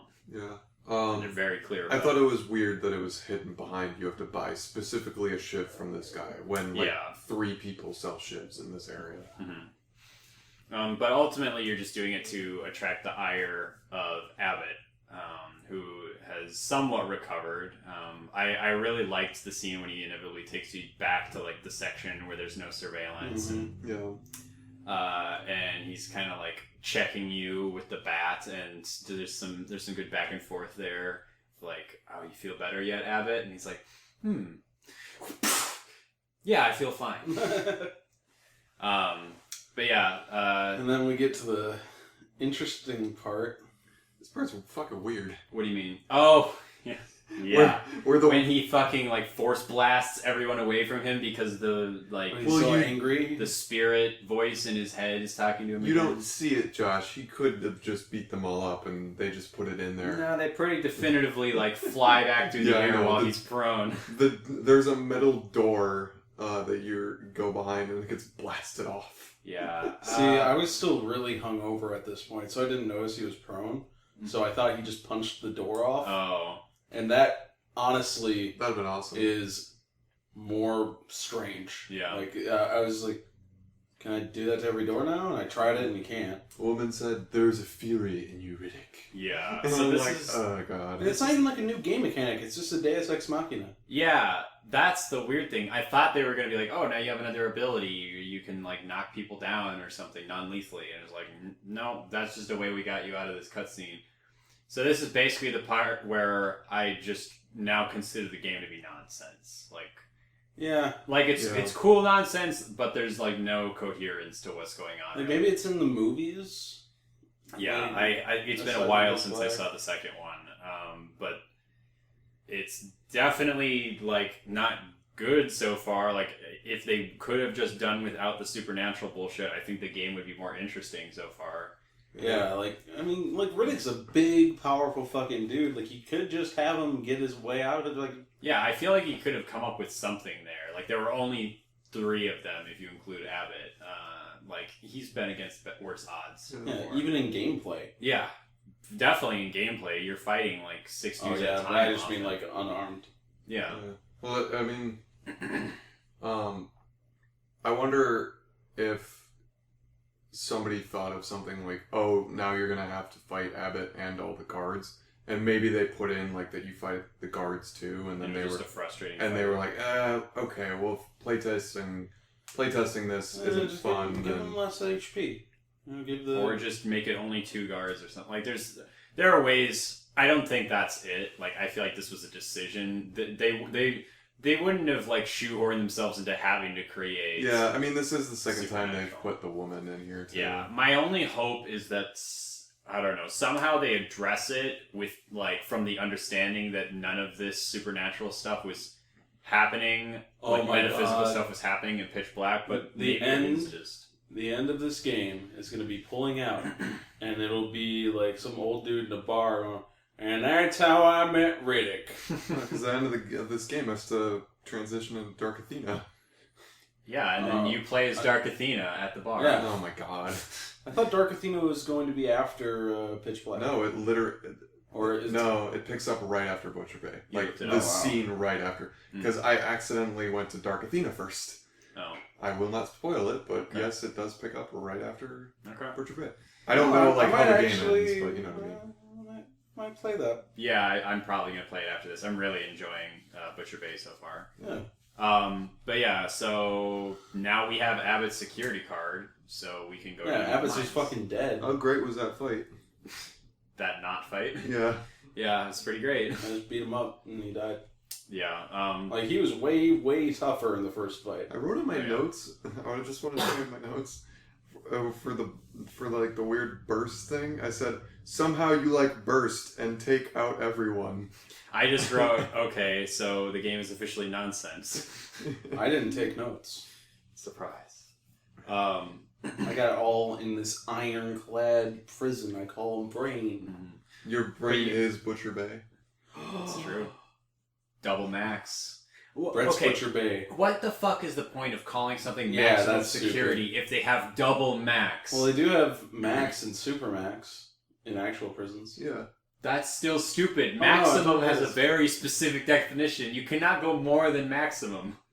English is a stupid language, so I mean, that just sounds more like prison wants to sound way cooler than it is. Supermax is a very, very cool word. yeah.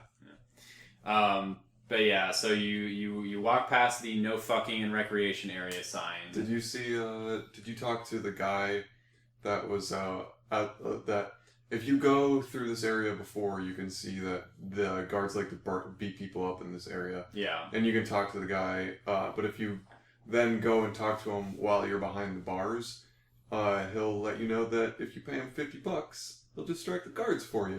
Oh, yeah, Later I forgot on. about that. I found that way later, like past the point it was useful, and I was kind of curious what it did, but I didn't want to pay for it then because I did it, and we will get to that portion eventually. Okay. But yeah, you can't go through the main entrance to the mines. You kind of go up to this back alley. It's like the engineering room. It's weird, There's isn't? This whole bit is just a blur to me. Isn't there? You go over to the right, and there's basically like a guy that's like fiddling with the electronics and shit. And, like the lights keep going out because he's pulling plugs and replacing them. Isn't there a guy I who's just like? instantly killed him. It's not that hard to kill him. It goes dark pretty easily. Yeah, And that's Riddick why it's a likes the fun dark. room because he keeps shutting the lights off, and you know when he's like, okay, I'm pulling the next plug, and you're done. Yeah. Is this the room with the 3 guards? Yeah. There's 2 guards and 1 engineer. Oh yeah, I just fucked up. I just fucked up and killed him. Okay.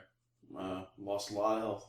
Oh. What is the? There's like a tram. It looks like outside of this area that has like a mech and like a guy who's like giving you a quest, but like I couldn't figure that out. I thought that was like the entrance to the mines at first. Oh, I just went past it because I saw the riot card, and I was like, nope.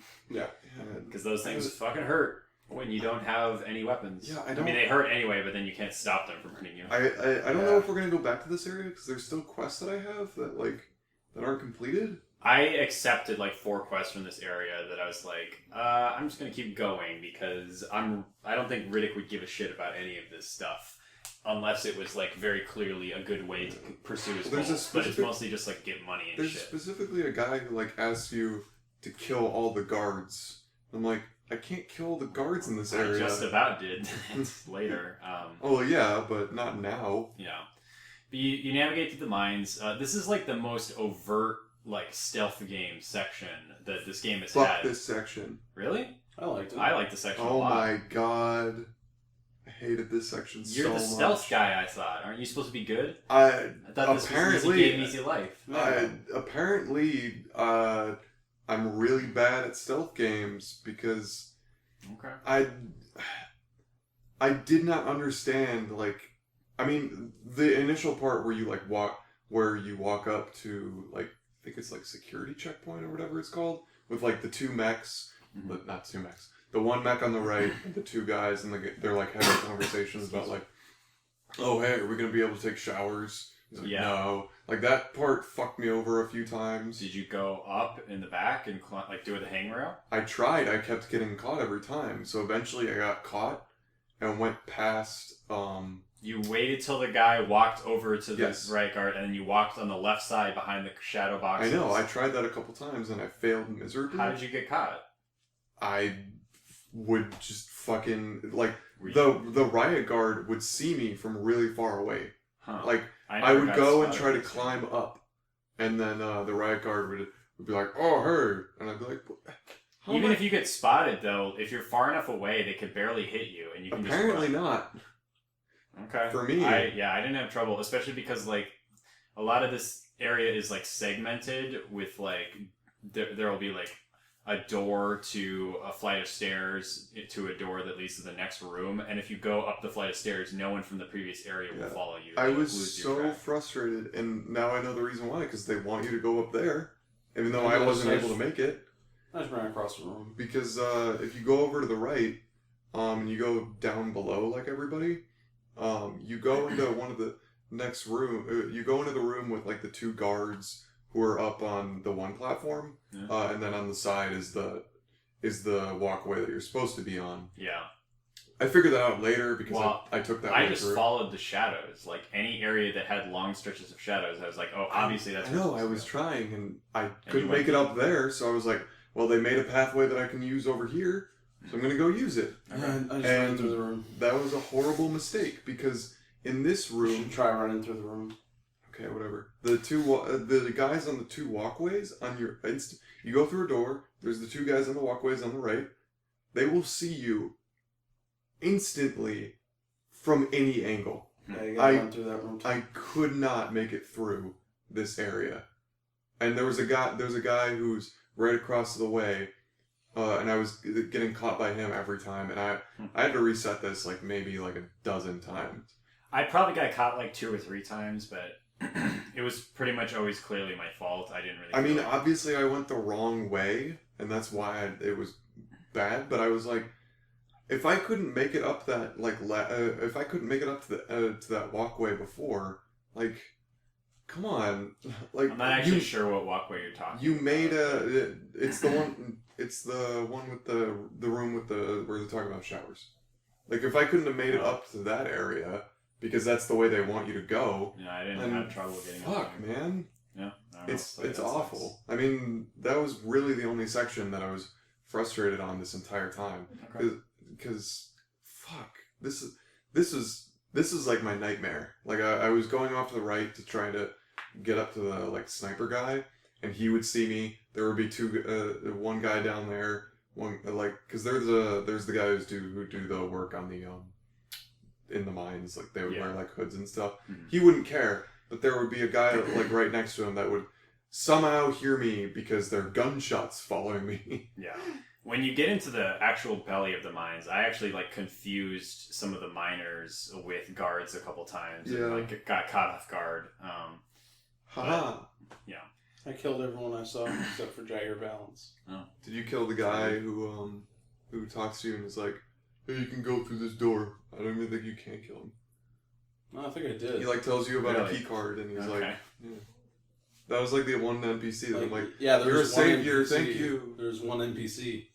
But I'd already started attacking him before I saw the name. Okay. So he just died. I just killed him.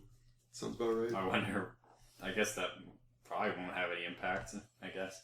Hey man, I remember role-playing Riddick kill people. Yeah. But yeah, so Jagger wants you to fetch something from this gassy chamber. Any of y'all get the trank gun before this? Oh yeah, I did, but I never used it once. It's really good. Should have. You can take out lights with it. Oh really? I didn't know it did that. I was I assumed it was too light a projectile to take out a light. I just thought to myself, wait a minute, I have a long range weapon. I wonder if I could shoot the lights out with it. They gave it to me, and Brett said that you could shoot out the lights beforehand, so... And it totally works. Cool. Yeah, it's nice because you can just walk up to the corpses after... Well, not corpses, but the stunned bodies on the ground and just left click, and Riddick just kicks them, and then they like jib. It doesn't work. They don't jib for me. They like split up into pieces and like fly around in the air. Yeah, you said that a second ago. There was did you guys see the grinder? It's at some point in all this. Yeah. I dragged a body in there. I did that too. Did it do anything? Oh yeah. Okay. Were there mechs around here for you guys? Yeah. There were 1 or 2. I don't remember exactly. Fucking annoying. Yeah. They kept seeing me. Yeah, I just gotta run past them. There's one that there's like a hallway, like a long hallway, and at the beginning is one guard, or it's not even a guard, it's an engineer, and then one mech. And they're like standing around this like wagon or something like that. And that hallway's so long, like I don't even think it's fucking possible to get past the riot guard without being spotted. Like I could not figure it out, so I just had to awkwardly. Oh, did you get the grappling hook? Grappling arrow, rope arrow. Oh god. Oh, that was. What if this game had a rope arrow? That would make no sense. It's his next superpower. It's his rope goggles. They shoot right out of his pupils. Yeah. All those powers have to be eye related. Jagger Balance, voiced by the Ron Perlman. Yeah, this has the highest, like, noticeably famous actors per capita, this section we played, because it's also, the guy who gives you all of your fights is Merle from Walking Dead. Is Daryl in this one? Daryl is not in this one. because Daryl, nobody likes Daryl until Walking Dead. Yeah. Well, he was in Boondock Saints. Yeah, but that's a cult movie, like... That was like the only movie he was in. It's an amazing movie, but... Good fucking movie. Good. But yeah, so you need to get a bomb to blow up that gassy chamber, because it turns out it's like right above a nest of like aliens that live in this planet. Wait, you have to blow it up? Yeah. Oh, I see. That's what we're working on now. We're going to Tower 19 to meet. I thought we were still on the gassy thing, and I was like, you guys used a bomb. I just walked in and took the thing. No, yeah, that's what Jerry tells you after. Did you guys ever die on this section, just out of curiosity? What do you mean? While you're in the gassy chamber? You can die from being Yeah. I was like, I wonder how long... Oh, you just deliberately stayed still? Yeah. Well, I just was jumping around, catching moths, just hanging out, and takes like a minute 30. Like, they give you a long time. Well, yeah, I noticed he was like coughing, but I just kind of like moved. Like, eventually he runs out of breath, and then your health starts going down little by little. But then, like, after you lose 2 health bars, you just die instantly. I'm like, wait, if you're gonna go why bother draining? Yeah. Yeah, that's. Because it reduces your health pool. You know. I expected there to be a puzzle of some sort with this part. Yeah, me too. Like, I didn't expect the solution to just be like, alright, there's this chamber filled with gas. What do you do? Walk in and walk out. It was very straightforward. Jagger Balance is like, my lungs aren't how they used to be. And I'm like, well, no, he was like, my lungs I literally just started skipping. Aren't how they used to be. Like, he coughed so fucking much, and I was like, and done. He got paid by the cough. Oh, that must have been his contract. I love you, Ron Perlman. That's how Ron Perlman always gets paid. Yeah. But yeah, so then work your way back out of the mines. Did you have trouble on your way out, Jordan? No, because everybody was already dead. Oh, I think I killed like maybe I murdered everyone on my way through because I was like, everybody's gonna die if I'm gonna have this much trouble on it. Okay, fair enough. I also killed everyone. I did it out of I murdered everyone but the guys who were working on the rocks and stuff. I snuck my way back through. My one grievance, I guess, mechanically with the stealth is that I guess this is just more like a quality of life thing. Like, it's not like it's broken or whatever, but I would prefer it if whenever you're using the lean, it doesn't change whether or not you're in light or dark. Like, just take the lean status of wherever you're standing. Or take the darkness status of wherever you're standing so you can peek around corners. Because I've definitely peeked around corners and been spotted a couple times. I'm just imagining what that looks like from the guard's perspective. Ooh. Because, like, the lean is not a subtle thing. Like, you are seriously going... It's like a 45-degree angle. Yeah. I feel like I sucked at stealth during this part because... good. But I've been spoiled by, like, now stealth games all have, like, marks... and see-through walls and stuff. I mean, we just came off of playing Dishonored, Deus Ex, another D game that's stealth. I honestly, I just kind of appreciate how minimalist it is. Like, yeah, it feels just like constantly doable and pretty elegant. For me, it was difficult, but once I started to shoot out lights, it was like, oh, this became much easier. It was pretty hilarious. I should probably start using stealth. Like it's probably the point of the game. I started yelling at my TV, being like, "Just give me a gun!" And then I started using the trank gun, and I was like, "Oh, okay, they did give me a gun." I wonder if we'll ever get a gun in the game again. I would imagine. I mean, we're like 2/3 of the way through now, though, right? Yeah, but still, there's a couple more hours. I wouldn't be surprised. They've definitely had like some rising and falling action, which seems like a good time. Mainframe again, though. Yeah, I don't know. I mean, the shotguns were never ID tagged. They weren't? No. Oh. No, they were. No. Yeah. 100% no. I've used shotguns in sections where assault rifles stun me. Straight up. I'm pretty sure they are. Okay, then I guess it was a glitch and I got a shotgun that was supposed to be ID tagged. Was it in the beginning of the game? During the... No, it was during the... It was before you... It was like right before you get to the mainframe, more or less. And that must have been a glitch, because you can't use shotguns at the beginning. Okay, I guess it was a glitch. But yeah, so on your way back out, there is a vent in the room where the guy was fiddling with the lights, right before the entrance to the mines. I trust you guys both went in there? Yeah, I thought I was going back to Tower 17 during this whole part, and I started getting very confused. It was up the ladder? What do you mean up the ladder? It's all the way, like...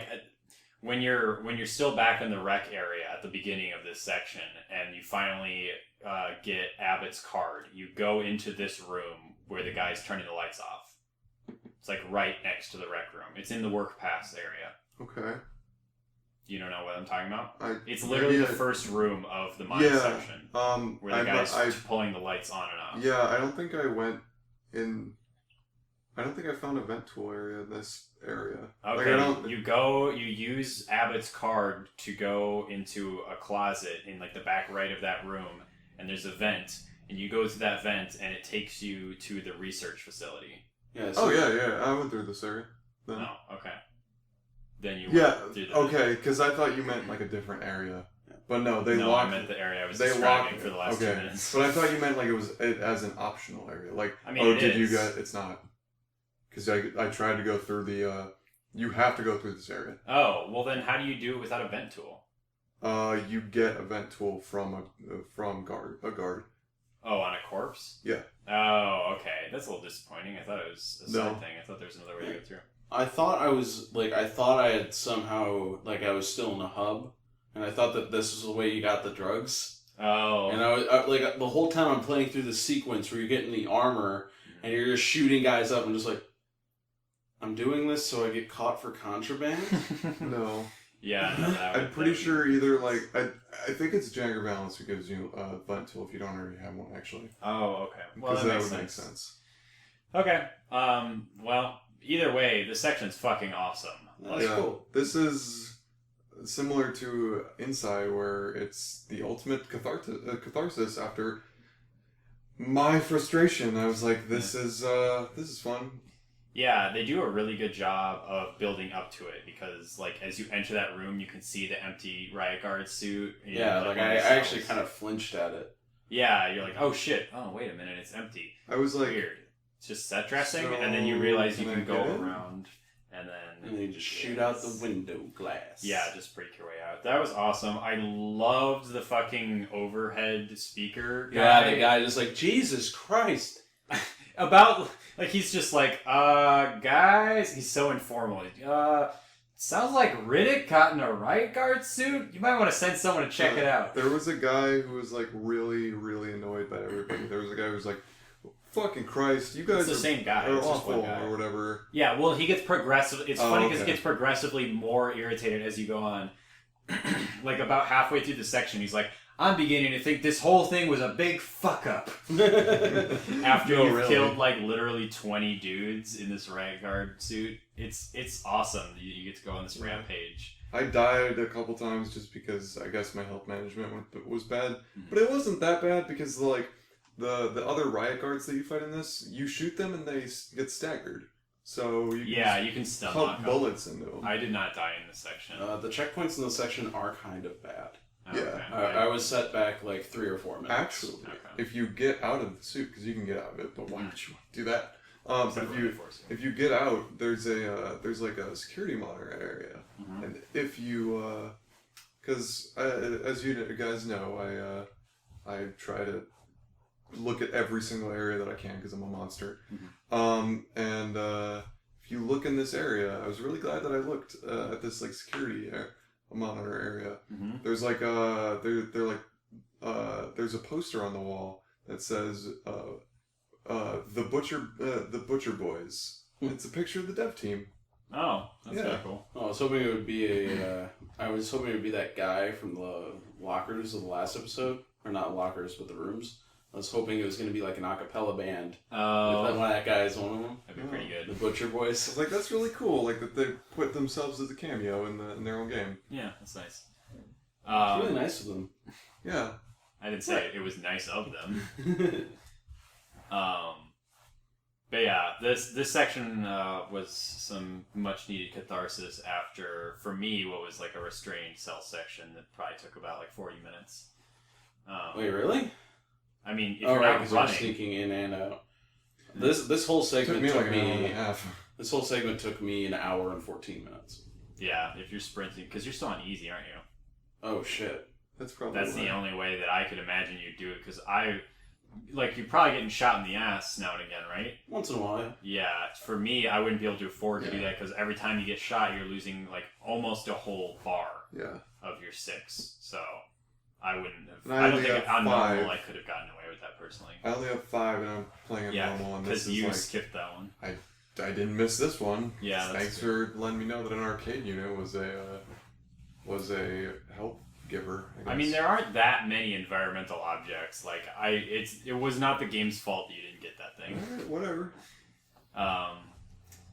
But yeah, so then we're after at the end of the riot guard rampage. I love how they're like, all right, fuck it, shut the lights off. He's not gonna know what to do. Yeah. It's like, I was actually a little disappointed that it wasn't another.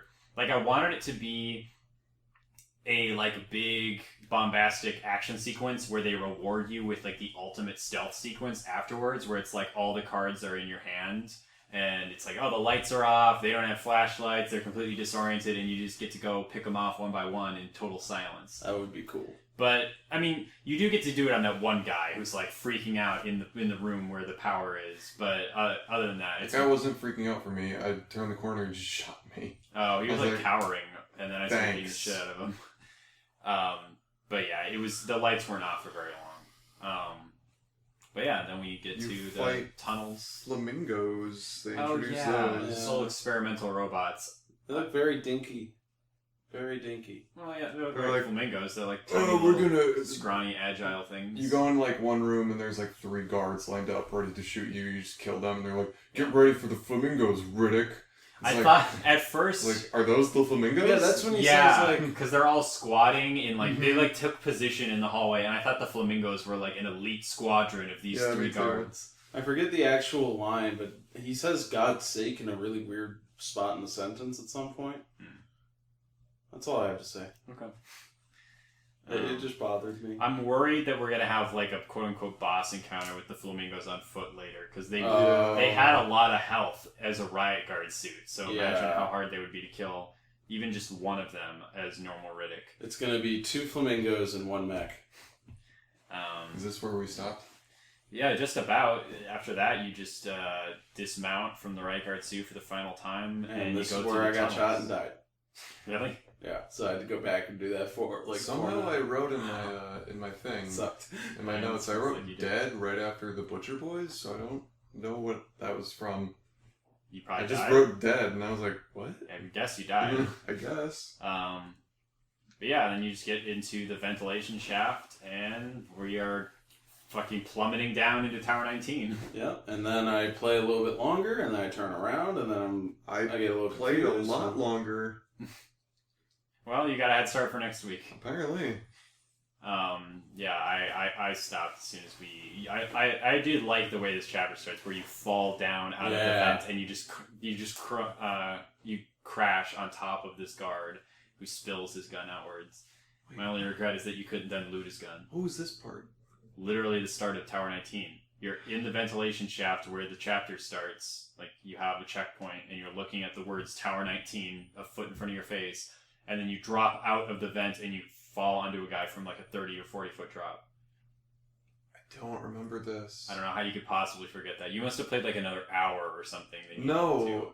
Because it's like, is it not a pretty memorable moment? It was pretty cool. Yeah. Like, you literally plummet from the sky out of a ventilation shaft and collapse on top of a guy and kill him.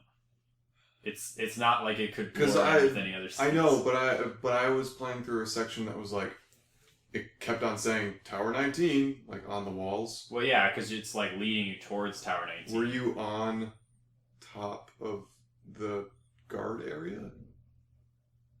Yeah, you move through the like vents that peer into the previous sections you've seen, and then you were you up on top of the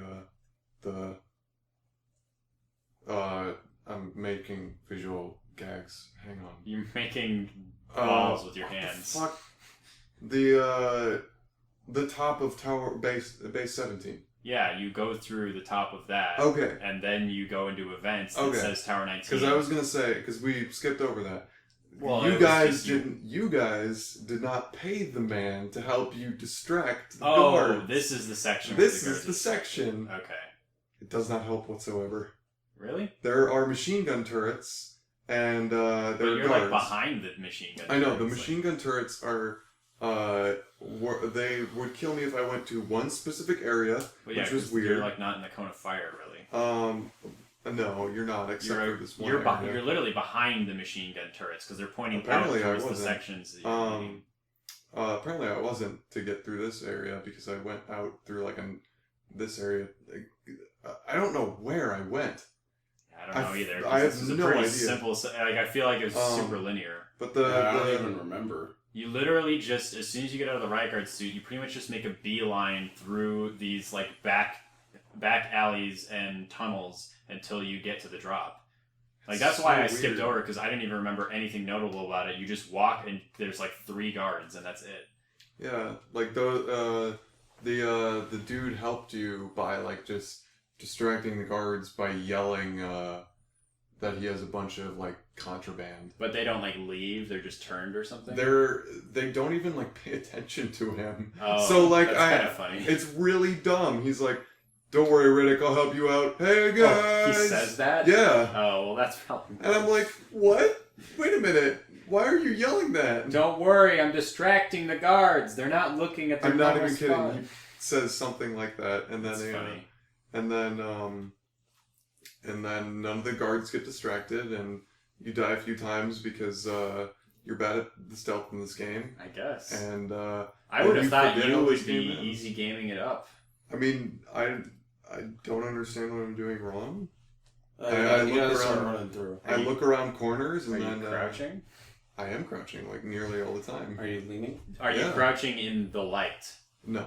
Okay, good. Because I crouch in the dark. Are you activating your night vision in the light? No. Are you doing that charge burst thing from the cutscene all the time? I wish. Did you get out of the riot guard suit? Because you're not supposed to do that. Yeah, you're supposed to crawl through the ventilation shaft, and then the weight of the riot guard suit makes you... That's why you don't remember falling on the guy, because you weren't wearing the riot guard suit. Yeah, I don't know where that was. You still don't know what the thing is that I'm talking about? No. I literally cannot fathom how you could not remember this part. Because there was like because I went further on and I was like, oh, this is where you want me to stop. So I stopped because it felt very much like, okay, stop right here, because it felt like a good end to a chapter, but I don't know where the fuck I am now. I thought fucking falling and murdering this dude from the sky was a pretty good ending spot. I don't know where this is. I'm going to have to look it up online. Yeah, I guess so. Alright, well... That is our section, and that's our game club. Not yet. Next week. We're not done with the game club yet. What? We're done with the game club for today. Okay. Obviously, Jordan. I thought you meant like, and that's our game club. And we're never doing the game club again. It sounded like you were saying that. No, it didn't, Jordan. To me, it did. That's in my opinion. Okay, you're crazy. If you want to hear more of Jordan's craziness, or Brett's, or mine, tune in next week. Follow us on Twitter. No, don't. Follow us on Twitter. Thanks for listening. Play through the end of the game for next week. Peace. Go check out my Twitch stream on Ustream. Happy Thanksgiving.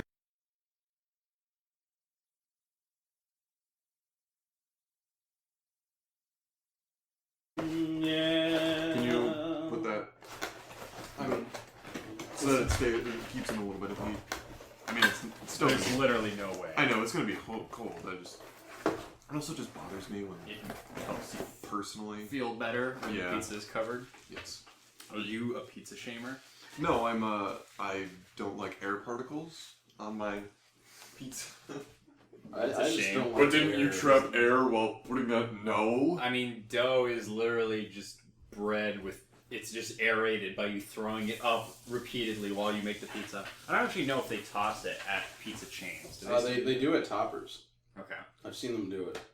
Okay, I wasn't sure if they like rolled or stretched or what. If there's more I efficient. don't think I had any of the brownies you made. I gave you one Yeah, right one. away. You definitely had at least one because I practically fed it That to you. whole night is a blur.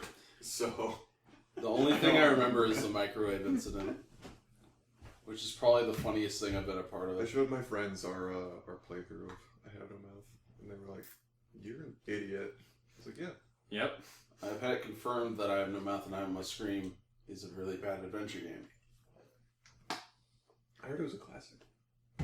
Yeah, well, they only had like 2 of them back then. Alright, you guys ready? Yeah, sure. Hell yeah. Who's gonna bring us in, Josh? Oh, fuck. I'll do it. I'm just going to pull up my notes in case there's a couple things I forget.